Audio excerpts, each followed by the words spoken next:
भाग 4. खुर्चीमधून उठले व ऑफिसमध्ये इरझऱ्या घालू लागले. एका महिन्याने का होईना येलो विमाने निर्णय घेतला. आपल्यालाही तो केव्हा तरी घेतलाच पाहिजे, नाही तर त्याचा नमस्कार आपला कायमचा पाशा म्हणून राहील.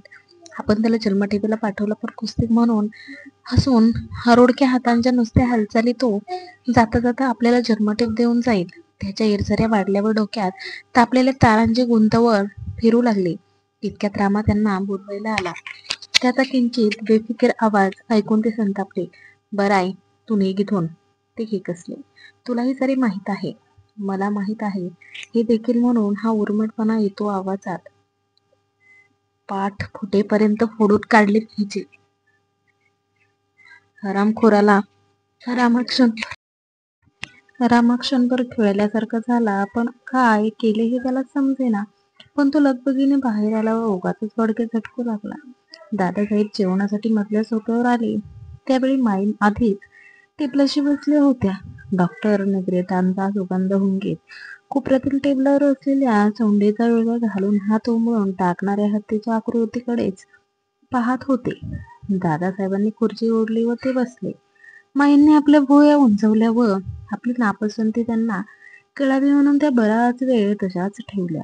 परंतु त्यांनी माईकडे बांधलेल्या म्हशीसारखी शिकाऱ्याने उपेक्षेने पाहावे त्याप्रमाणे पाहिले व उदबत्तीचा धूर सरळ डोळ्यात येत होता म्हणून झाड बाजूला सरकवले. डॉक्टरांना देखील आश्चर्य वाटले. इतक्या वेळा त्यांनी त्या टेबलावर जेवण केले, पण पाहुणा बसण्याच्या आधी दादासाहेब खुर्चीवर बसलेले त्यांना आठवलेच नाही. अखेर डॉक्टर आपण होऊनच खुर्चीत बसले व त्यांनी निग्रेटा बाजूला ताटाजवळ व्यवस्थित ठेवला. माईंनी थोडा आग्रह केला. डॉक्टरने थोडे जास्त खाल्ले. दादासाहेबांचे जेवणाकडे लक्ष नव्हते. त्यांनी अन्न चिवडल्यासारखे केले आणि तिकडे कोणाचे लक्षही नव्हते. स्वयंपाकीन वाढताना किंचित हसत आहे असे त्यांना वाटले आणि तिचे बावळट साबणाच्या तुकड्यासारखे हसणे पाहून त्यांची खाण्याची इच्छाच गेली. माईंना जेवणासाठी पोशाख बदलण्याची गरज नव्हती, पण त्यांनी एक तलम रेशमी पातळ काढले होते. केसही पुन्हा रचल्यासारखे दिसले. ते किंचित वाकल्या की अत्तरांचा मंद मोगरी वास जाणवत असे. इतर वेळी त्या अत्तराच्या गंधाने दादासाहेबांना प्रसन्न वाटले असते, पण डॉक्टरांच्या लिबलिब ओठ हलवण्याने त्यांच्या आवाजाने हलणाऱ्या गळ्यातील गाठीच्या वरखाली होण्याचे त्यांचे डोकेदुखी वाढले. फसवले जात आहो असे दाखवून आपण फसत नव्हतो, हे आपले सामर्थ्य होते. सामर्थ्य की दुबळेपणाची विशिष्ट रीत होती ती.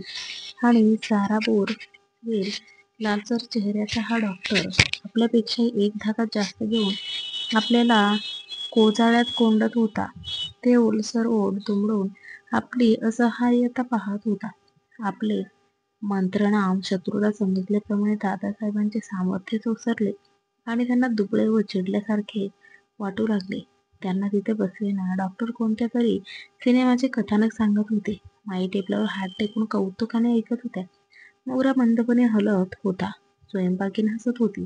निगरट्या ताज्या रक्ताच्या डागाप्रमाणे तजेलदार स्थिर होता आणि सादरीत सापडलेल्या जनावरांप्रमाणे दादासाहेब अंग आखडून खुर्चीत पडले होते. त्यांनी हाताची बोटे घट्ट आवळून धरली.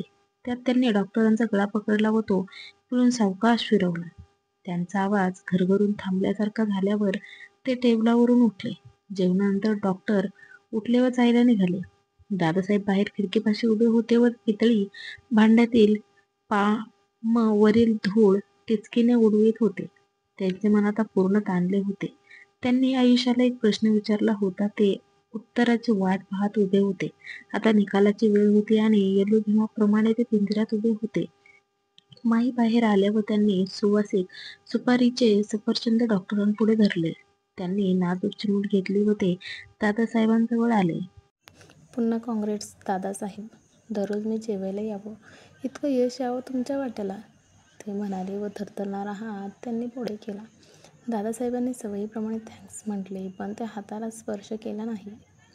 सापाच्या डोळ्यांनी आकृष्ट केल्याप्रमाणे त्यांचे सारे लक्ष शर्टात पुन्हा खोचलेल्या निग्रेटा नोटांवरील निळसर दोरा, चष्मा, लालसर चेहरा यांच्याकडे गेले. ह्या सगळ्यांचे एकामागोमाग आपल्यावर रंगीत डाग पडत आहेत असे त्यांना वाटले व त्यांनी पाठ वळवली. मागे माईंनी डॉक्टरांना खूण केली व त्या मोठ्याने म्हणाल्या, "डॉक्टर, तुमचा स्टेथॉस्कोप वरच राहिला वाटतं." "अरे हो की," डॉक्टर म्हणाले. ते हसलेही. बाकी विशेष काही त्यांची जरुरी भासली नसती म्हणा. ते जिना चढून जाईपर्यंत माई थांबल्या. नंतर त्या अधीरपणे म्हणाल्या, "यांना तो मिळतो की नाही कुणास ठाऊक, नाहीतर असायचं एकीकडे आणि शोधत बसतील दुसरीकडे." त्यांनी मान हलवली. माणकांच्या कुंड्यावरून प्रकाश झळला. रक्ताचा थेंब इकडून तिकडे गेल्यासारखा झाला आणि दात आवळल्याप्रमाणे आपल्या तोंडात रक्तबिंदू येणार असे दादासाहेबांना वाटले. माई चटचट वर गेल्या. त्यांचा पदर सरकून खांद्याच्या अगदी टोकावर आला आणि त्या वळल्यावर पदरावरील शेवटची जरीपट्टी भाजल्याप्रमाणे चमकून त्यांच्या मागे नाहीशी झाली. दादासाहेब खिडकीपाशी राहिले. भिंतीवरील घड्याळांचा लंबक टकटक आवाजाचे थेंब टाकीत हलत होता. डॉक्टर येईनात. दादासाहेब आत गेले व त्यांनी जेवणाच्या टेबलावरून स्टेथॉस्कोप बाहेर आणला. तो त्यांनी पितळी भांड्या आत ठेवला व ते गजांना धरून उभे राहिले. आता डॉक्टर खाली आले, पण एकटेच. माई दमल्या आहेत. त्या आता खाली येणार नाहीत म्हणे. न विचारताच डॉक्टर म्हणाले. दादासाहेबांनी घड्याळाकडे पाहिले. 9ला अद्याप 5 मिनिटे होती. म्हणजे डॉक्टर अवघी 10 मिनिटे वर गेले होते. पण तेवढ्या अवधीत दादासाहेब 2 जन्मठेपा भोगून बसले होते. "पण तुमचा स्टेथॉस्कोप मिळाला का?" त्यांनी विचारले. "हो तर, मिळाला की." खिशावर हात आपटीत डॉक्टर म्हणाले व हसले राजरोसपणे कुत्सिततेने. दादासाहेबांचा ताबा सुटला व डोळ्यासमोरील काहीतरी लालभडक दिसले. ओठांवरून जीभ फिरवली. मुखवट्यामागे चेहरा असून चालत नाही. तो आहे असे कधीतरी दाखवणेही जरुरी असते असे त्यांना क्षणभर वाटले. छट तसे नाही. तो खरा चेहरा फक्त स्वतःलाच माहीत असावा. त्यापेक्षा दुसऱ्याचा मुखवटा टरकावून त्याच्या मागचा चेहरा पाहावा. पावलांवरून मागे काढता यावा. पण पडद्याने स्वतःस मात्र मागे ठेवायचा नसतो. त्यांना वाटले हा क्षण काळ्या स्फटिकाचा आहे. त्यात आता आपला तरी चेहरा स्वतःला दिसला पाहिजे किंवा डॉक्टरांचा तरी. त्यांचा हा लालसर निर्जीव चेहरा खरवडून काढून त्यामागे काय आहे हे पाहिलेच पाहिजे. नाहीतर आयुष्य म्हणजे जन्मठेप होऊन जाईल. रामाने मघा खिडकीत ठेवलेला बुरुडाचा कोयता त्यांनी हळूच उचलला व त्याच्या धारेवर प्रकाशाबरोबरच आपली नजर फिरवली. त्या जाड वस्तूमुळे त्यांच्या भरकटलेल्या मनाला नांगर मिळाला. "बरंय, गुड नाईट." वाहनांत पाय सरकवीत असता डॉक्टर म्हणाले व मान वर करून त्यांनी पुन्हा एकदा हात पुढे केला. पण दोन्ही हातांनी कोयता धरून स्तब्ध उभ्या असलेल्या दादासाहेबांना पाहून त्यांचा हात कोयत्याने छाडल्याप्रमाणे सटकन खाली आला. त्यांचे पाय वितळल्यासारखे झाले. चेहरा सोलल्याप्रमाणे होऊन त्यावरील हॉटेल उर्मटपणा नाहीसा झाला. आंधळ्या बोटांची धडपड करून त्यांनी चेहऱ्यावरून काळा चष्मा ओरबाडून काढला व फुटून चिंब झालेल्या आवाजात विचारले, "दादासाहेब, हे काय?" त्यांच्या फिकट नासलेल्या माणसासारख्या चेहऱ्याकडे पाहून दादासाहेबांना उमळून आले. डोळे तर अधूच होते व ते आता भीतीने निर्जीव झाल्यामुळे 2 किडे चिरडून चेहऱ्यावर टोचल्याप्रमाणे दिसत होते. एक परपुष्ट अळी समोर उभी राहून "हे काय?" असे विचारित होते. 2 काड्यांनी धरलेली अळी भेदरून लांब व्हावी, आखडावी व पुन्हा पसरावी, त्याप्रमाणे त्यांचे सारे आयुष्य समोर वळवळत राहिले हे दादासाहेबांना जाणवले. त्यांच्या हातून कोयता 4-6दा फिरल्यासारखा झाला. दर खेपेला अळीचे अंग छाटून एक चकती उडत होती. पण कुठेच लालसर उष्ण रंगाचे चिलकांडे नाही. निव्वळ काळसर हिरव्या द्रवाची बुडबुडे. एक चकती निघाली की उरलेला भाग विषारी. "हे काय?" व पुन्हा दुसरी चकती निघायची. दादासाहेबांचे मन शिसारीसारखे भरले व त्या दुर्गंधामुळे त्यांचे डोके भणभणू लागले. त्यांनी डोके हलवले. अळी, हिरवट द्रव उडून पडलेल्या चकत्या सारे कोपऱ्यात पायाने ढकलल्याप्रमाणे समोरून नाहीसे झाले. समोर डॉक्टर उघड्या दुबळ्या चेहऱ्याने त्यांच्याकडे पाहत उभे होते.